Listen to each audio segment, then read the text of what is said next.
Assalamualaikum warahmatullahi wabarakatuh. Alhamdulillah, hey SDAUG lovers, berjumpa kembali di Kurma SDAUG episode ketiga. Pasti kalian bertanya-tanya, loh kok bukan 4 sekawan ya yang membersamai di Kurma SDAUG? Kira-kira kenapa ya?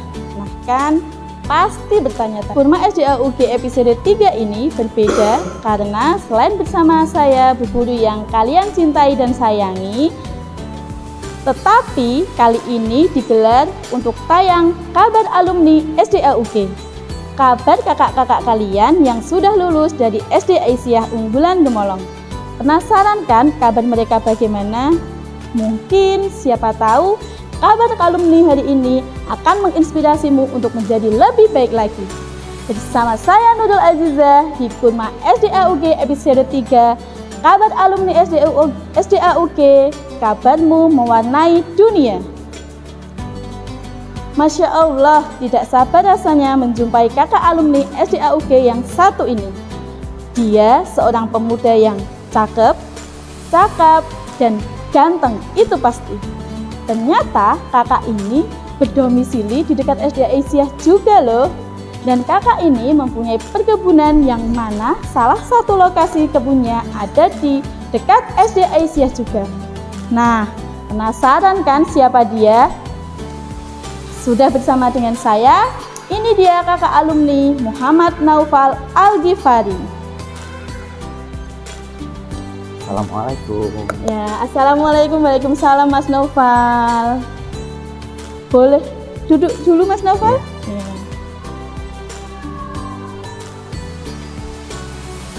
Ya. Boleh dong Mas Naufal mencoba menyapa SDAUG lovers kita. Ya.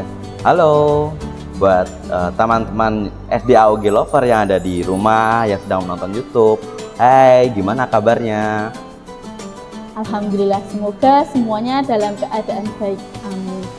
Mas Naufal, masih ingat tidak ya guru-guru yang pernah ngajar di SD Aisyah di Gemolong ini, kira-kira siapa saja? Ya, beberapa saya masih ingat tentu saja karena masa-masa sekolah dasar itu sangat berkesan ya Bu ya. Beberapa yang saya kenal, yang saya masih ingat sampai sekarang dan mengenang itu ada Bu Agustina, Bu Tina, ya Bu Sumira, ya, Bu Sum, tentu saja Pak Murdianto, ya. Lalu ada mungkin beberapa sudah tidak di sini, mungkin Pak Sriono pernah ada juga, lalu Pak Udin, lalu ada juga Pak Heri masih di sini masih, Pak Heri masih. Dulu itu Pak Heri itu satu sekali. Favorit ya. Kalau sekarang panggilannya Mr. Heri. Oh, Mr. Heri. Iya, Mr. Heri. Iya. Kalau saya ya, panggil saja dengan Bu Nurul. Saya memang guru baru di sini, jadi belum ngajar Mas Naufal dulu. Jadi gini Mas, kita itu mau sharing nih ya Mas Naufal ya. Kalau dulu kenangan di SD kan katanya banyak sekali karena 6 tahun ya di sekolah dasar itu kan 6 tahun. Kira-kira hal menarik atau kenangan menarik apa yang dulu pernah terjadi di SD yang sekarang masih selalu diingat? Banyak sekali ya Bu ya. Saya itu alumni keempat, tahun 2012. Dulu saya mau menjadi saksi mata lah perjalanan Aisyah hingga sebagus seperti ini. Dulu itu ya kita pernah berpindah tempat, bangunan belum jadi, itu kita pernah merasakan, tapi alhamdulillah sekarang sudah semakin istimewa, sudah semakin nyaman, ramah ya. Dan dulu itu yang paling berkesan tentu saja dengan pengalaman belajar di SD Aisyah ini yang sangat-sangat saya sukai karena sangat nyaman, sangat interaktif, edukatif, dan juga memberikan banyak sekali pengalaman dan pembelajaran baik secara pengetahuan pendidikan Islami, pendidikan eksak, dan juga pengalaman-pengalaman di luar seperti itu. Dulu yang paling berkesan itu kita pernah mengikuti banyak lomba juga, baik di regional kecamatan, baik sampai provinsi. Lalu juga ada beberapa kunjungan-kunjungan yang sangat berkesan seperti salah satunya di salah satu saluran TV, terus di radio. Dan alhamdulillah sekarang ini SD Aisyah sudah memiliki channel YouTube yang seperti kurma ini sungguh luar biasa sekali. Ya, alhamdulillah. Baiklah, sebelum kita ngobrol lebih banyak lagi dengan Mas Naufal ya, kita perkenalan dulu dengan Mas Naufal. Ini dia biodata lengkap dari Mas Naufal.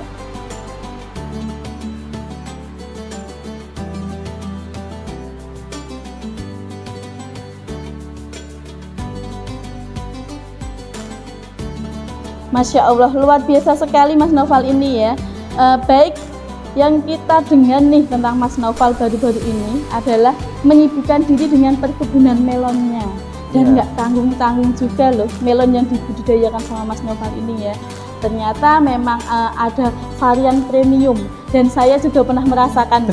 Waktu itu pertama kali manen juga bulan Ramadan. Iya, betul. Saya ingat. Waktu itu bulan Ramadan pertama kali manen, saya juga merasakan itu memang luar biasa, rasanya beda.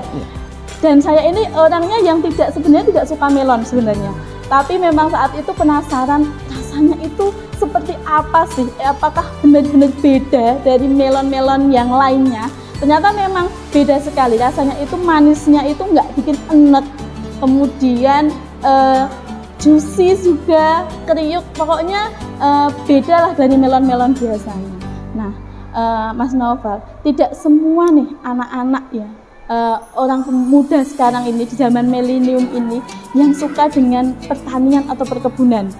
Karena kalau orang berpikir mungkin alah, petani itu sudah kuno, orang zaman dulu gitu.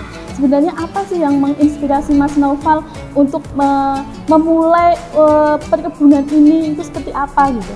Ya, baik, terima kasih, pertanyaan yang sangat luar biasa sekali dari penulis ini.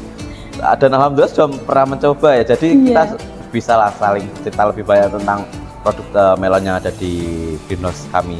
Nah baik, boleh saya jelaskan ya, pertamanya kita dari Greenhouse Turima Agro Farm itu memang berangkat dari satu implementasi di mana dari kami sendiri ingin menjangkau dan juga ingin memperkenalkan kepada halayak umum, terutama yang di kawasan sekitar tempat kami yang kebetulan berdekatan sekali dengan SDA ini. Jadi bisa mungkin nanti kita bekerja sama lebih lanjut. Nah, amin. Nah, Greenhouse Turima Agro Farm ini pertamanya kita hanya ada pertanyaan. Apa sih yang kira-kira ini pertanyaan yang bisa membuat semua orang itu tertarik gitu loh, yang nggak pernah terlihat gitu loh. Nah, kita salah satunya dulu melakukan riset, melihat-lihat. Dulu kita pernah melakukan riset kecil-kecilan melon itu. Pertama di lahan terbuka. Oh, ternyata lahan terbuka itu banyak sekali kesulitan dan juga banyak sekali tantangan yang harus dihadapi oleh petani-petani. Jadi kita harus menghargai nih kerja keras petani. Satu itu. Nah, yang kedua, kita juga pernah mencoba beberapa di dalam pot-pot, di dalam polybag itu ternyata juga untuk skala besar itu memerlukan juga tenaga yang cukup besar. Nah, lalu pernah sekali kita berkunjung ke relasi dan juga melihat beberapa referensi yang ada di internet. Ada salah satu metode hidroponik yang benar-benar menggunakan aliran air seperti itu, atau kita bisa sebutnya teknologi hidroponik NFT. Nah, berangkatlah dari situ.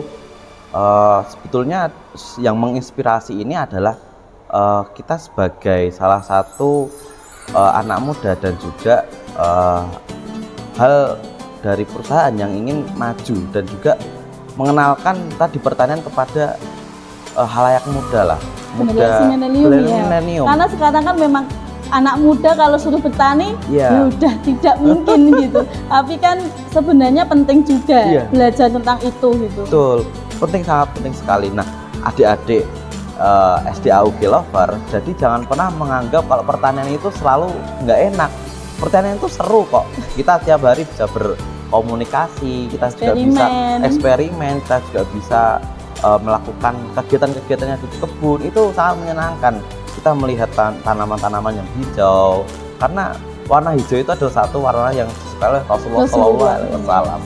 Nah, terlebih lagi berkebun itu juga kita pasti akan mendapatkan hasil, karena tentu saja barang siapa yang menanam pasti akan memanen, memetiknya. Nah, itu yang menjadi salah satu landasan kita. Nah, yang kedua, kenapa kok kita menggunakan teknologi yang baru dalam pertanian ini?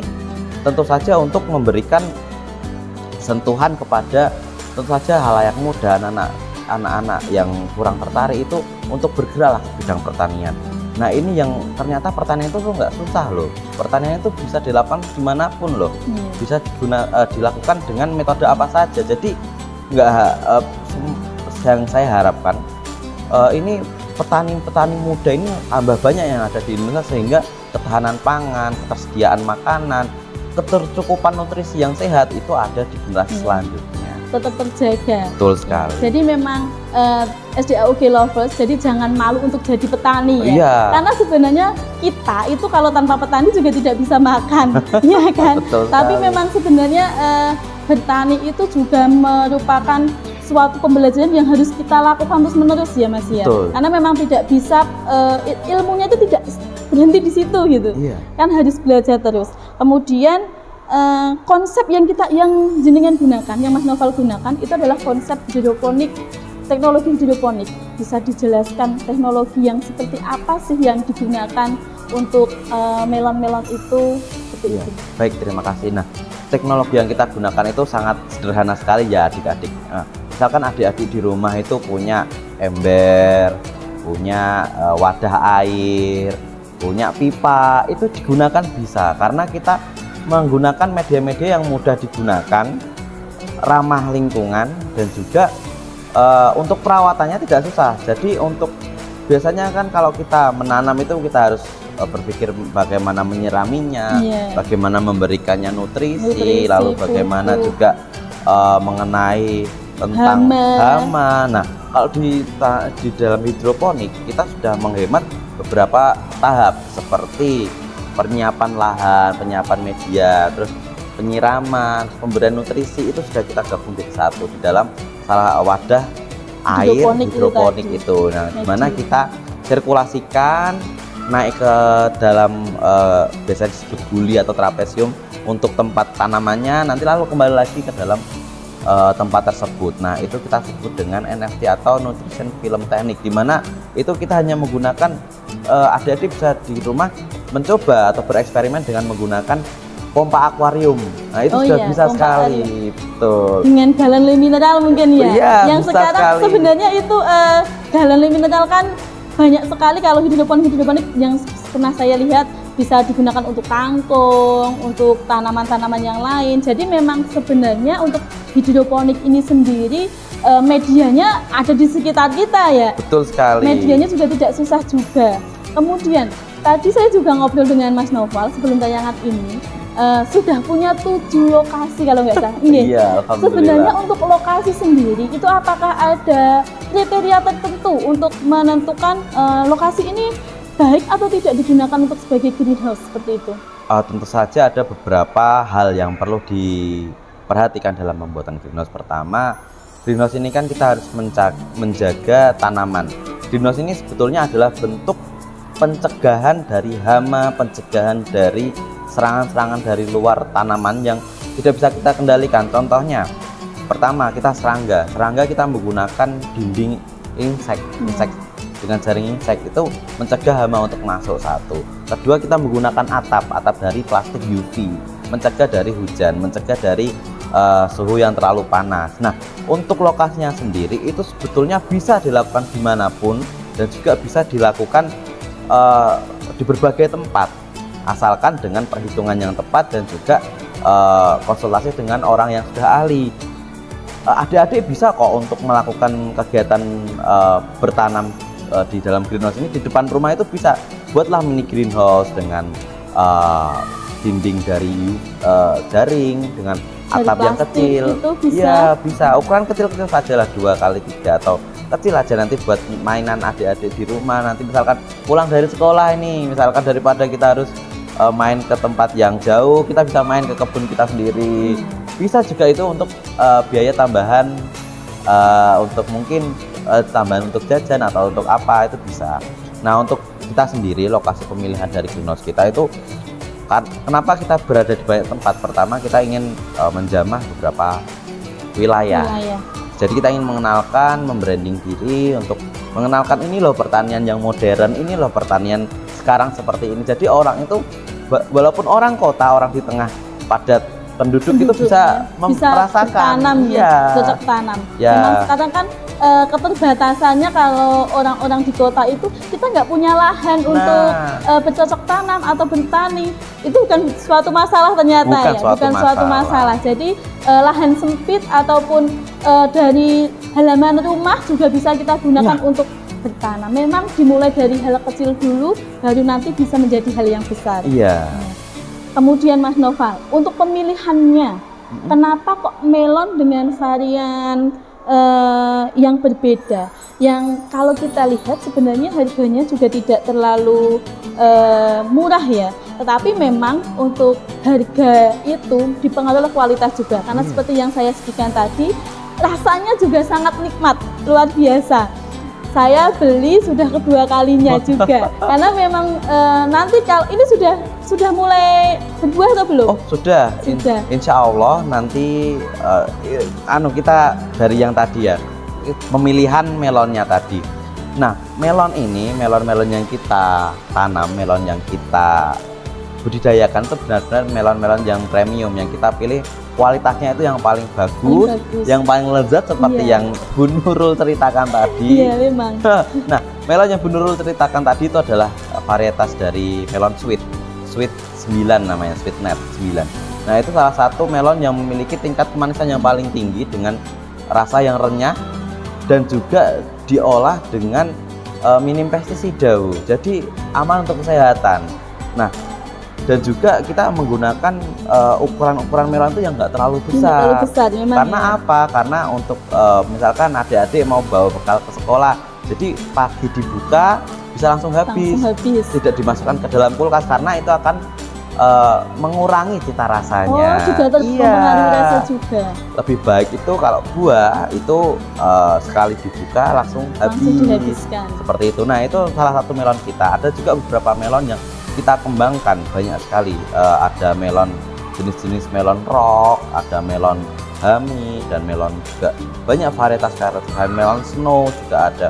Nah itu melon-melon itu adalah melon-melon yang kita sudah riset, sudah kita teliti mana yang kira-kira di pasaran ini enak. Nah insya Allah kita sekarang sedang menanam melon seperti melon Dream Flash atau melon Sunrise. Melon itu nanti yang hijau, dalamnya oranye. Nah, penasaran kan Bu? Dulu kalau di sela-sela pembicaraan ini ya, saya ingat waktu pertama kali ke kebun itu Mas Noval di sana juga. Saya tanya, Mas Noval ingat nggak? Saya tanya gini, Mas, melon yang lezat itu bentuknya dipengaruhi oleh kulitnya tidak? Dulu saya pernah tanya seperti itu sama jenengan. Terus dia bilang, ya memang dipengaruhi dari bentuk yang ada di kulitnya. Melon yang paling enak itu kulitnya yang seperti apa? Ataukah garis-garisnya yang rapi atau yang melingkar atau yang gimana? Iya baik, tentu saja melon itu kan salah satu varietas itu yang dia memiliki jaring-jaring atau net kita biasa sebutnya ya. Nah net itu yang bagus, nanti saya berikan contohnya mungkin jenengan bisa tampilkan. Nah net itu yang benar-benar bagus melon itu mengelilingi melonnya rapat-rapat dan juga memiliki sampai atas, jadi semua full, bahkan sampai tangkai-tangkainya itu terkadang ada sedikit net, sedikit jaringnya seperti karena itu. Waktu itu saya yang milih juga milih yang kulitnya kasar, banyak netnya itu tadi. Saya waktu pemberitaan ini saya ingat, oh ya dulu saya pernah beli terus tanyakan jenengan, saya langsung ingat. Jadi besok kalau misalkan di perkebunan Mas Noval sudah panen nih SDAUK Lovers, bisa dicari melon mana sih yang paling lezat untuk dibeli dan disantap dengan keluarga di rumah. Kemudian Mas Noval, kalau pengelolaan limbah sendiri atau sisa produksi dari pertanian organik ini bagaimana ya? Oh iya baik, terima kasih, ini pertanyaan yang saya tunggu-tunggu sebetulnya. Karena setiap apa ya, sebuah usaha pasti itu ada limbahnya. Kalau kita insya Allah zero waste, karena yang pertama setelah panen, dalam panen itu tumbuhan itu tidak kita buang Bu.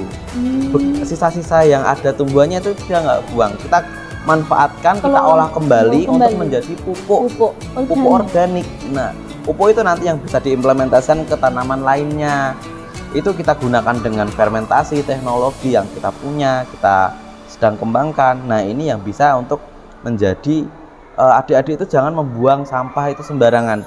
Mulai dari sekarang sampah itu dipilah, dipilih, dan juga digunakan kembali. Itu saran dari saya, semoga bisa untuk dikembangkan. Nah, lalu juga kita tidak memiliki sampah lainnya karena kita hanya menggunakan media air diserap tanaman menjadikan oksigen. Malah itu kan memanfaatkan bagi kita sehat sekali. Ya, jadi memang benar-benar perkebunannya ini tidak ada limbah dan sampah, karena pohon melon yang sudah mati pun dijadikan sampah. Dijadikan pupuk. Kemudian Mas, ini kan untuk pemasarannya, apakah kalau tidak habis untuk penjualan di kebun, apakah ada juga untuk mungkin swalayan atau toko-toko atau apa untuk pemasarannya bagaimana? Iya, jadi ini menarik ya. Ternyata melon ini saya pikir dulu itu adalah varietas yang buah yang hanya bisa dijual di supermarket. Iya. Ternyata tidak, Bu. Kita banyak sekali permintaan bahkan dari rumah-rumah, dari langsung yang makan. Konsumen. Jadi langsung konsumen. Iya. Nah, banyak sekali. Kalau insya Allah wisata kita usahakan untuk terserap di wisatanya. Tapi kalau misalkan ada pun yang tidak habis, itu kita ambil, kita berikan kepada konsumen langsung. Bahkan kita juga terkadang menyediakan untuk beberapa toko buah yang menjual buah premium, juga kadang masuk supermarket. Tapi karena memang saat ini melon ini sedang permintaan masyarakat tinggi, jadi tidak sampai ke supermarket, sudah sampai kepada ibu-ibu sekalian. Konsumennya langsung habis di kebun biasanya. Iya. Mas Naufal, selama menjalankan greenhouse ini, tantangan terbesarnya apa? Ya, baik. Tantangan terbesarnya tentu saja banyak sekali tantangannya. Yang pertama, kita harus selalu terus belajar ya. Namanya tanaman itu kan tidak bisa berbicara. Kita harus mengerti, oh kenapa ini ciri-cirinya seperti apa, kenapa kok daunnya itu layu, oh ternyata kurang nutrisi ini, kita harus pelajari. Lalu kok tiba-tiba walaupun di dalam greenhouse kita tetap harus menjaga kebersihan, Bu. Nanti kalau kita jaga kebersihan seperti tubuh kita, nanti terserang banyak penyakit, terserang banyak jamur. Nah, itu yang menjadi tantangan dari kita. Lalu yang kedua mengenai kita harus juga terus memberikan pembelajaran kepada tim-tim kita yang ada di greenhouse. Jadi kita harus saling mengerti, saling bekerja sama. Nah, pentinglah bagi adik-adik ini untuk menjaga komunikasi dengan teman-temannya, karena salah satu pembelajaran untuk bisa berkomunikasi dalam usaha atau dalam kerja itu menjadi salah satu kunci untuk lanjut ke usahanya. Jadi relasinya. Jadi menjaga komunikasi dengan teman-teman itu salah satu kunci untuk Mas Naufal, tentang usaha yang sudah jenengan jalankan nih, bagaimana support system dari keluarga? Apakah juga mendukung penuh untuk kegiatan Mas Naufal ini?